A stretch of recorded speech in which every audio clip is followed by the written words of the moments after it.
নামাজ নফরির অবাই নামাজ কা না ফরান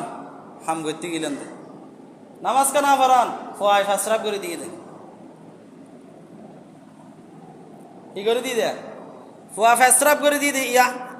আখেরাতের হাতা বলি যাই রে ফুয়া ফেসরাব করে দিয়ে হই রে বাসে গেলাম বুঝিয়ে ইয়ান দুনিয়ার হায়াতের কি দিদি প্রাধান্য দিদি বন্ধু বান্ধব লো বসিয়ে দি দোয়ানত 500 টাকা ডেলি বিল দি ফিলার বান্ধবীর লো বেড়াইতে যাই রে 5,000 10,000 টাকা হাউস করে ফিলার কক্সবাজার আবাই মসজিদের লাই 100 টাকা দিও না মাসে 100 টাকা লই দি তাহলে 100 টাকা দিন না পারে ওই মাইফার ফিসে খরচ করি বিল্লাই 10,000 টাকা খরচ করি কি আল্লাহ 10 টাকা দাতে বল লাগি এটার নাম হচ্ছে দুনিয়ার হায়াতকে প্রাধান্য দেওয়া আখিরাতকে বলে যাওয়া আপনার